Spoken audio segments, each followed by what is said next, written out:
Assalamualaikum warahmatullahi wabarakatuh. Terus, nah ini triknya. Gimana Pak agar perbedaan tidak jatuh pada perselisihan, tidak jatuh pada bencana?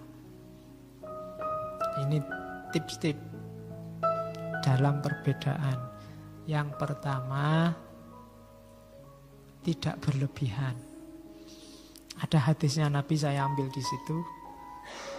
Iyakum wal hulu fa innama halaka man kana qablakum bil hulu fiddin. Nabi wanti-wanti, jangan kamu berlebih-lebihan dalam agama. Karena hancurnya umat-umat sebelum kamu dalam agama itu karena berlebih-lebihan. Berlebih-lebihan itu apa ya? Kayak soleh-soleh, kayak soleh-soleh. Pokoknya apa-apa agama, apa-apa dalilnya agama. Pakai kacamata dalilnya apa? Kayak gini boleh nggak secara agama, selalu berlebih-lebihan. Yang tidak penting diagamakan. Nah, itu berlebihan. Katanya Nabi, dulu umat hancur gara-gara itu, umat sebelummu. Nabi wanti-wanti, jangan sampai umat sekarang juga hancur gara-gara itu. Ngertilah prioritas, mana penting, mana tidak penting. Maulah ngalah, jangan egois terus. Jangan berlebih-lebihan kalau dalam agama. Agama cirinya tashil, memudahkan. Dulu saya pernah belajar fikihnya haji itu, waktu mau haji. Saya membaca semua hadis tentang haji. Setiap kali Nabi ditanya oleh sahabat hubungannya sama haji, jawabannya mesti boleh. Nabi, kalau saya haji gini-gini boleh nggak? Boleh. Nanti ada sahabat tanya, selalu boleh, coba kamu cek. Yang bagian ada tanya jawabnya, jawabannya pasti boleh. Itu bagi saya, ini luar biasa, berarti Nabi itu prinsipnya memang tashil dalam agama. Dalam banyak hal Nabi itu luwes, ndak kaku. Jadi jangan hulu, jangan berlebihan. Nanti di kitab disebut di antara cirinya berlebihan itu cerewet. Terlalu banyak tanya, cirinya orang Yahudi zaman dulu. Oh, apa wae ditakoki. Yang ndak penting ditanya. Itu contohnya banyak. Itu contohnya berlebihan. Wong tiap hari sudah sholat masih tanya macam-macam detailnya sholat. Lah sholatmu kemarin kayak gimana? Belajar dulu baru sholat, kalau tidak paham tanya. Tapi kan ada yang iseng, tanya aneh-aneh yang tidak ada dalam kenyataannya. Itu hulu.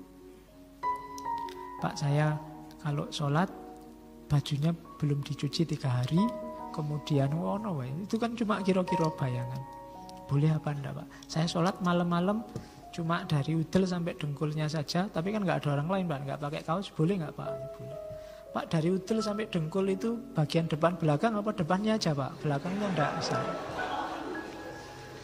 Nanti ditutup udel sampai dengkul tapi belakangnya kelihatan. Ya, itu kan lebih gawat lagi. Ada loh yang kayak gitu ya. Coba kamu lihat teman-temanmu yang sholat pakai jin yang modelnya low rise itu, apa low rise itu. Yang kalau kamu dungkluk pantatnya kelihatan. Apalagi kaosnya kaos yang slim fit yang agak kekecilan itu. Jadi setiap kali kamu rukuk, orang di belakangmu lihat bokongmu. Nanti kamu, Mas kelihatan bokongnya. Lu sholat itu kan yang ditutup udel sampai dengkul. Bokong kan gak termasuk. Ya, berarti dalilnya kurang lengkap itu berarti. Oke, jangan berlebihan. Jangan mikir aneh-aneh, jangan tanya yang mustahil-mustahil. Terus yang kedua, utamakan dulu yang muhkamat, yang pasti-pasti. Pak, kalau sholat kayak gini hukumnya apa? Kalau sholat tahajud jam menjelang subuh bisa nggak? Kalau sholat begitu ditanya, kamu sholat tahajud nggak? Nggak pernah Pak. Yang pasti-pasti aja lah. Yang muhkamat, jangan yang mutasyabihat. Terus kalau urusan ijtihadiyah jangan kaku-kaku. Jadi jangan keras. Ijtihadiyah itu berarti pendapatnya ulama yang bisa salah, bisa juga benar. Monggo yang mau setuju, monggo yang mau tidak setuju. Itu sifatnya ijtihadiyah. Bukan urusan yang mahdoh. Jadi tidak harus kamu tawuran gara-gara ijtihad. Yaitu ijtihadnya ulama sana beda sama ijtihadnya ulama sini. Terus untuk tidak kena dampak buruk perbedaan, perkaya wawasan, tambah ilmu. Itu harus. Semakin luas ilmumu, semakin kamu tidak gampang ngamuan. Terus perjelas problem, pengertian, istilah.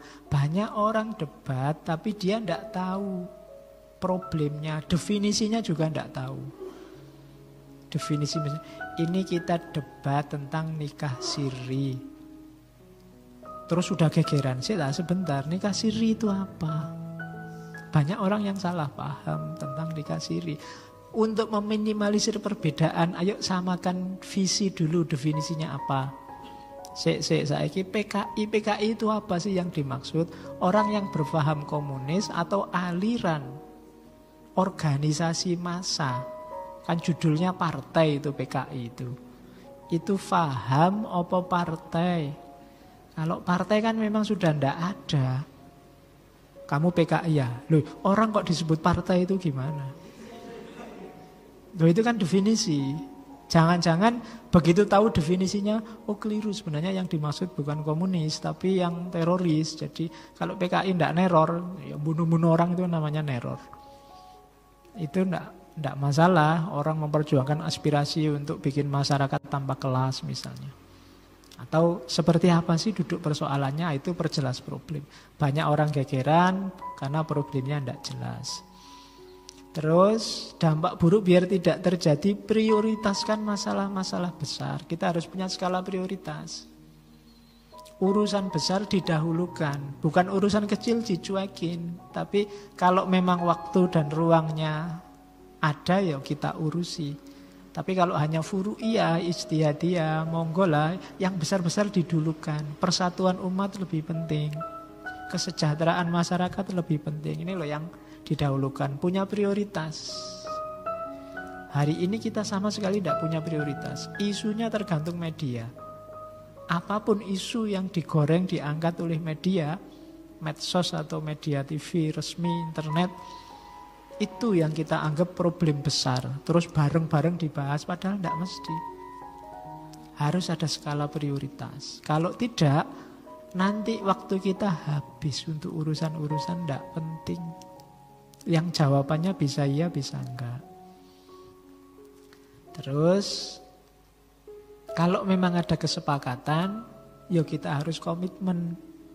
Kalau memang berbeda, ya kita harus toleran. Kan itu rumusnya. Kalau rumus ini kita pakai, dampak buruknya perbedaan bisa diminimalisir. Terakhir, tahan diri. Kayak tadi, siapapun yang masih menuhankan Allah, masih la ilaha illallah, jangan kesusu kita nilai apapun dia sebelum sangat jelas buktinya dia sudah meninggalkan la ilaha illallah.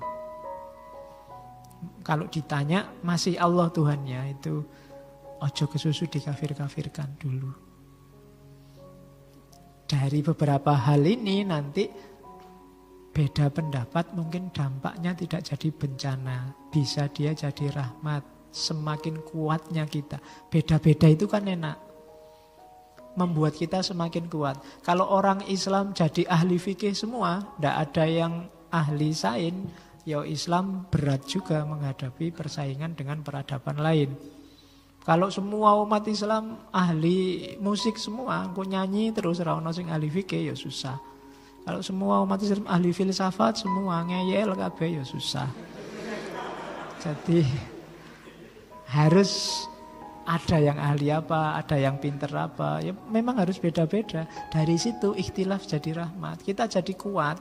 Kalau pas musuh musik-musikan, musik Islam lebih bagus, ahli musiknya keluarkan. Pas filsafat-filsafatan, filsafat Islam canggih, ahli filsafatnya keluar. Kalau pas urusan apa, kan kita punya banyak ahli. Tapi ini ahlinya sama semua, tidak ada keragamannya, ya malah kita lemah. Itu menghindari dampak buruk. Kalau harus debat, kalau terpaksa harus debat, ini rumusnya ini. Yang pertama, husnudzon. Jangan suudzon.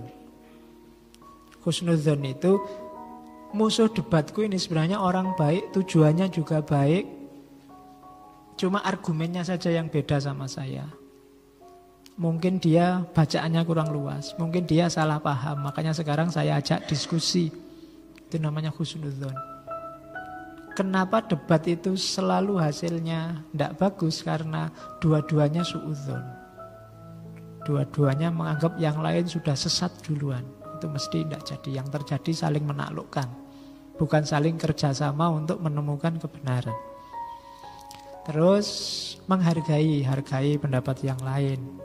Jangan dicaci maki, jangan dijelek-jelekan. Orang itu saya bilang tadi, meskipun jelek, kalau diomongi jelek, dia marah. Kamu sendiri berkaca, jane wajahku ya elek. Tapi begitu yang lain, wajahmu kok jelek, kamu kan marah juga. Meskipun dulu saya objektif loh, ya neng objektif ya objektif lah, neng jangan gitulah. Itu namanya tidak menghargai. Tidak memaksakan kehendak, itu pasti. Karena begitu ada pemaksaan yang terjadi resistensi, perlawanan. Meskipun mungkin yang maksa benar, tapi dipaksa itu tidak enak. Pasti orangnya akan melawan. Lapang dada menerima kritik, itu tadi sudah dijelaskan di depan. Omong, cari kata-kata baik.